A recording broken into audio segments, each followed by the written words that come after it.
You're finally awake. Lo and behold, the year 2021 and Todd fucking Howard is on his bullshit once again, releasing another copy of Skyrim in the near future. This is a game that originally came out a decade ago, and it's pretty damn buggy. Skyrim has had a few updates over the years that have helped with that, but ultimately, it is still the game it was at launch. So, how much is the new Anniversary Edition going to cost? Well, we don't know yet, but I bet everyone would guess somewhere around $60. $60 is and has been the standard for new video games for well over a decade now. Even the original release of Skyrim was priced at that, which makes you wonder why a decade-old, outdated AAA game is likely being sold for that much now, even with the added content and DLCs included. But then you also have to wonder, why are games $60 anyways? Why has that price not changed despite the value of the dollar decreasing over time? Well, it's seemingly just because. $60 is the standard that's been set, for better or for worse. There's tons of discourse around it, and so far, most games that try and push over that price tend to do worse than they otherwise would, not to mention the overwhelming public pushback against the idea of raising video game prices over $60. So that standard seems like it's here to stay, at least for AAA titles. For most indie games, people usually expect even lower, somewhere between $10 and $20 being the average. Despite that, there are a lot of people who think that some of those indie games are just outright better than a vast majority of AAA games that cost vastly more. Just look at plenty of user ratings for popular indie games such as Hades, or Hollow Knight, or Celeste, and juxtapose that with the user ratings for AAA games like the new Call of Duty, or Overwatch, or Cyberpunk 2077. It's very obvious that people value different games significantly more than others, even if their actual monetary value is significantly lower. On top of that, if you're buying a video game digitally, like increasingly more people are doing, then there's no manufacturing cost that needs to be paid back, no physical component there that actually holds any tangible physical value. All of that essentially means that the value of video games is basically determined by the individual. How much you get out of a game determines how valuable it is to you. So we know the average price of video games, and we know that the value of video games depends on the person playing it, but that still doesn't really answer anything. We still have to look at production and figure out how much a video game costs to make. And that answer varies a lot and usually isn't easy to find. But in general, modern video games, especially AAA titles, can cost a lot to make, since there are so many moving parts and assets that need to be in top condition to meet current standards. Going back to Skyrim, this game is a decade old, yet the budget for it was around $100 million, which is pretty massive. Cyberpunk 2077 apparently cost around $315 million US to make, whereas even a small indie game such as Cultist Simulator was estimated at roughly $140,000. That being said, $140,000 is significantly less than the AAA budgets mentioned, even accounting for the difference in game prices. On top of that, a lot of budgets simply never get released, so we don't have a lot to go off of for comparisons, honestly. Though it does seem that AAA titles tend to get significantly bigger budgets. Either way, there's a lot of money that goes into the production of a game, and it's a number that has gone up with time and will presumably continue to go up. So, indie games with a rough average of $15 per copy, we'll say, and a rough $150,000 budget still need to be selling at least 10,000 copies to break even, whereas much bigger games with bigger budgets need to sell even more copies, since if you're capped off at $60 price points, you need to sell millions of copies to recoup that $100 million budget. And not all games can sell those millions of copies needed. There are a variety of studios over the years that have simply gone bankrupt from games being financial failures. Most independent developers don't end up recouping the costs of the games they make, since the market is incredibly saturated and only so many indie games gain popular recognition. Because of this, it's next to impossible to actually make games without a huge amount of capital to start off with, and generally the people who have that kind of capital aren't willing to risk it. So, companies especially will try to ensure that they get as much of a profit as possible by taking alternative methods, either reducing the cost of production or implementing alternate monetization into games in the form of DLCs, microtransactions, loot boxes, subscription services, and all that trash. Naturally, the games that do heavily cut production costs usually end up coming out as awful messes, and almost everyone, myself included, tends to hate the predatory business practices that tend to come with alternate monetization, particularly things like loot boxes and paywalled base game content. Not only this, but bigger companies tend to stick more with making sequels and perpetuating already popular series, so that people are more likely to have an inherent interest and thus are more likely to buy the product.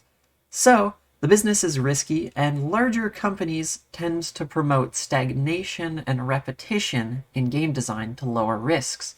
That being said, successful games do tend to do more than just recoup their budgets. They tend to make absolute bank. Skyrim has sold over 30 million copies, and even when factoring in discounts and sales, that's still a huge amount of profit for Bethesda, especially considering the game does have a few paid DLCs. Minecraft, one of the most notably popular games out there, has sold over 238 million copies. Even using the average $20 price tag that the game has had over the years, that is an enormous profit. I did bring up discounts and sales, though, and naturally when thinking of those, people think of Steam. It's pretty famous for the huge discounts from Steam sales by now, and I can imagine a lot of games purchased through Steam are discounted purchases. That being said, the discounts clearly don't hurt AAA games' bottom line that much, otherwise they would cap off those discounts at a certain point, or simply not put up their games for sale. So evidently these larger game companies aren't very worried about how much their games are actually purchased for. The people that Steam does hurt the most, though, are the indie devs. Not only do lesser-known indie games have less room for sales and discounts if they want to recoup their budgets, but some indie games only last for a couple of hours or so. I read this article recently where an indie dev had to pull their games from Steam because despite players getting through the entirety of their games, they would then just refund them afterwards since the playtime was still too short for Steam's refund policy. So any games and stories that aren't over a certain length simply aren't viable to sell on Steam in the first place. So, we're at a point where manufacturing costs are generally lower from a game development standpoint, with many indie games especially being exclusively purchasable digitally. We're at a point where AAA games generally have much bigger budgets than indie games do, even compared to the price difference between the two. We're also noticing that many recent AAA games are significantly less acclaimed than a variety of newer indie titles. Another interesting thing to note is that there have recently been fewer AAA games than there have been in years prior, which likely has something to do with the bigger budgets that these games are getting, and as such, the bigger return they're expected to yield. Since there's no objective way to measure the quality of a game, the value of video games is subjective, and on top of that, games are either cutting costs in production value or adding additional methods of monetization. since the price has been set for over a decade and hasn't been rising with inflation. That being said, most popular games still tend to make back quite a bit more than their production cost, and even games that are free to play with alternative monetization methods are earning quite a bit. Really, the ones that struggle the most are the indie game developers. Meanwhile, AAA game companies tend to be sitting pretty comfortably. So, the industry isn't crashing or burning, despite the lack of price increase from inflation, and it's in fact continuing to grow in revenue production. So if the price of games is going down over time, yet the profits the industry makes simply keep going up, then was there even a need for those prices to be there in the first place? Video games are being treated as a business more than anything nowadays, especially by the AAA games companies that are so prevalent in the industry. The artistic value of the medium is essentially being further dug into the ground and replaced by excessive monetization methods, all for growing the capital of these huge games companies. The only ones that are mostly in it for the sake of making good video games nowadays seem to be indie developers, and the majority of indie devs can't even make one game without going broke. So if there's almost no difference between a AAA game costing $60 and it being free to play with alternative monetization, then why are we even still paying for video games? Well, there are kind of a couple answers to that. Usually the games that do sell at $60 don't have nearly as many alternate monetization methods, if any, let alone the more predatory ones like loot boxes. So generally they're considered a bit more on the ethical side as far as AAA games go. And then you have the games that live off of hype and pre-orders, which are there essentially just to scam people out of their money with heightened expectations while heavily under-delivering on the end result because they cut costs in production or rush the production cycle, etc. Obviously, one of those reasons is a lot scummier than the other, to say the least, but unfortunately, the former reasoning is becoming increasingly more rare as time goes on. AAA game budgets are likely going to keep increasing, and even if the audiences grow significantly, eventually $60 isn't going to cut it for these companies, and they're going to start including more monetization methods in their games.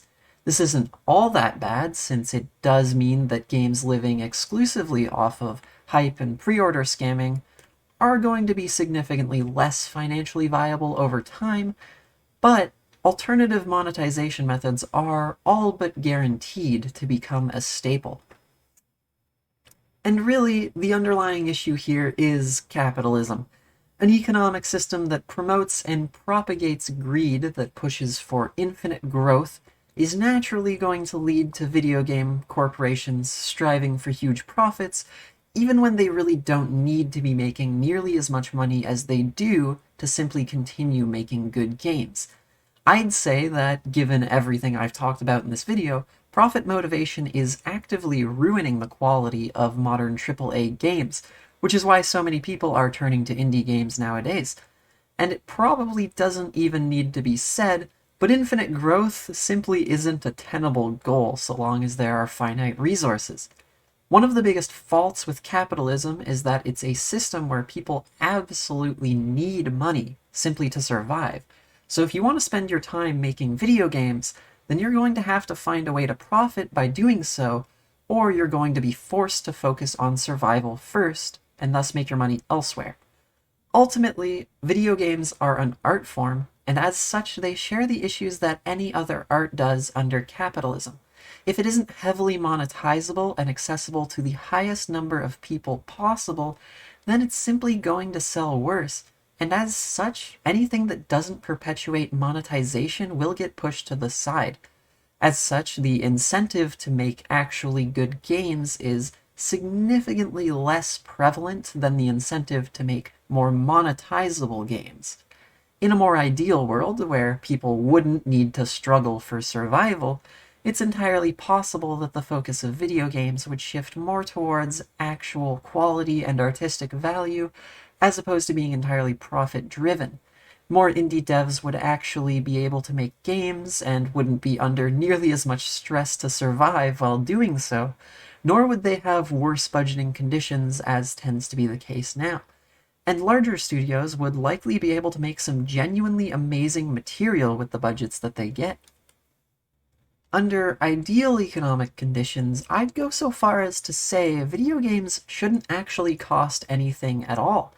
In a world where art doesn't need to profit simply to ensure survival, then there's not much reason to be spending money on a digital product. If you're purchasing a physical copy, then sure, the cost for manufacturing can be covered by the sale, but considering games themselves hold subjective value, there isn't really a way to aptly price that alone.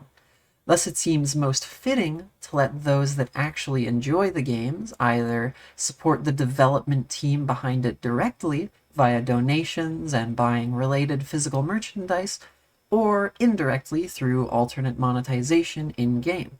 Alternate monetization, as much as I've demonized it so far, isn't inherently a bad thing.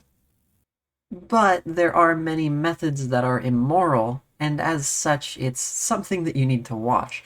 It's an entirely different topic, so I'm not going to get into it much here, but there are plenty of better resources if you do want to learn about it. Beyond that, though, there are a bunch of less predatory monetization methods that are also significantly less annoying or in your face. With how generally disliked alternative monetization already is, it's pretty easy to imagine that games with none, or games with well-implemented methods, are going to see better public feedback. This would also help avoid the issue of crowdfunding scams and pre-order scams that get you to dump your money based on promises which the final product doesn't live up to, instead coming out as a broken mess. Thankfully, if games just didn't have an upfront cost, you'd be able to try out that broken mess before committing to paying for it, which would be great, since then you'd realize how huge of a scam it is. And no, this isn't just ragging on Cyberpunk 2077, though, yeah, it is mostly ragging on that game. But anyways, sadly, that ideal hypothetical situation isn't going to come about anytime soon. So long as people continue to struggle for survival, art isn't going to be able to thrive, as it will inevitably either die off with the artist or be corrupted by profit motives. So as long as capitalism is alive and well, we're going to have to simply continue with that struggle.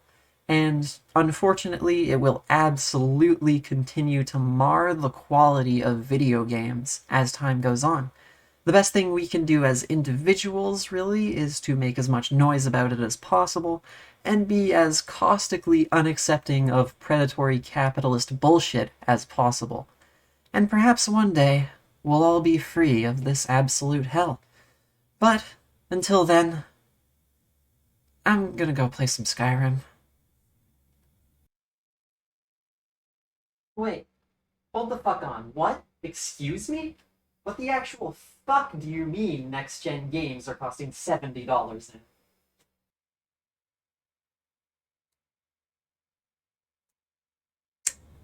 So yeah, if you couldn't tell by this video, I've been living under a fucking rock. Fun fact, $70 as a price point for new games is not only extremely unnecessary, but also very much cringe as fuck. So you know what? No, I'm back. I was just gonna leave it, but fuck it. Not only is a $70 price point total bullshit, even in a capitalist society, but so is $60. Fuck AAA games so much. God, I hate this shit. So, fun fact about video game budgets. I was going on earlier about how they're pretty much huge nowadays for AAA games, and they keep going up, yeah? Well, a decent portion of that budget, if not a majority, is reserved exclusively for fucking marketing. They're not even actually spending all that to make the game good. They're just trying to shove it in your face as much as fucking possible so that you're more likely to buy it. It's a scammy little ploy that AAA companies love to use. Oh, but look at our massive budgets. If we don't raise our prices beyond what's reasonable, how will we ever recoup the investment we made? Meanwhile, everyone knows that you corporate fucks are making a ton of profit from this. Like I said earlier, the video games industry is doing better from a profit standpoint than it has ever done, and is continuing to do better. There is literally no need to raise prices. You could easily cut them in half, and AAA games companies would still be easily making more money per game than anyone watching this video could make in 100 lifetimes. And no, that is not even remotely an exaggeration as far as the vast majority of AAA games go. So yeah, especially with digital storefronts becoming more prevalent, the only games that can even have a fraction of justification for price hiking are the ones that literally do not include any alternative monetization whatsoever. And spoiler alert, but those games don't exist anymore. Even the fucking Demon's Souls remake, an ancient game that is far removed from alternative monetization methods, is being monetized in exactly that way. The fucking deluxe edition DLC boosts add in some exclusive items and consumables and other shit that naturally are just another way to reap more money from consumers without adding any actual content on top of the already massive $70 price point that it's selling for. And so far as I can tell, this is the least egregious example out of the newer $70 price point games that have been released. At the very least, it doesn't have microtransactions yet, but how long is that going to last? And what of future games? I wouldn't even be that pissed off about the alternative monetization they're cheesing in if the game wasn't already ridiculously expensive to begin with, and unnecessarily so at that. So yeah, capitalism fucking sucks, and the AAA games industry is an absolute fucking plague. I was going to leave this video off a bit nebulously before, but nah. We absolutely need some sort of fixing to stop the prevalence of AAA games, and I think the best way to do that is absolutely to give indie devs more opportunity and stability to actually make good games, because the AAA games industry sure as hell does not care about making quality video games. They absolutely just want to make as much fucking money as possible. I'd say one of the easiest fixes that would help indie devs a ton would probably be universal basic income, if not an outright overhaul or usurpation of the current capitalist system. But with how horribly ingrained it is, I think the former is the best bet. UBI is a good way to go. I can only hope that it's something that actually comes to be implemented. Anyways, that was a wild ride. Damn, God. Okay. Thanks for watching.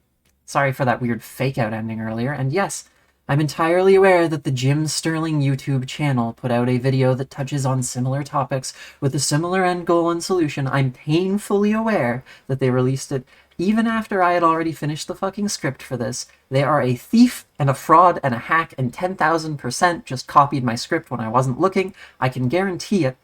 Just kidding. This is a terrible bit. Their video is also good and cool, and you can go check it out. It covers the recent Steam controversy much more extensively than I did, and is probably way easier to watch than this mess that I just made.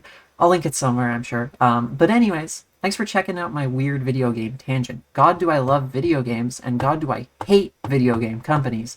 If you want to check out some of my other stuff, please do so. I am poor and in desperate need of attention, even though none of the other videos on this channel are good. I also have a side channel below. Yeah, that'll be linked. I'm going to start streaming to Twitch fairly frequently, so if you like interacting with VTuber trash, I will be extant on that platform. And also, I'm going to be making more weird topical analysis shit like this relative to video games, relative to music, probably anime. Who fucking knows? It'll be a whole mess of nerd shit, I'm sure. I would absolutely love if you'd subscribed and left a like on this video, if you thought it was good, that is, and feel free to leave a comment about literally anything below. I'd love to hear opinions on this topic, and I'll gladly take any suggestions that y'all may have. Okay, bye. Have a nice day.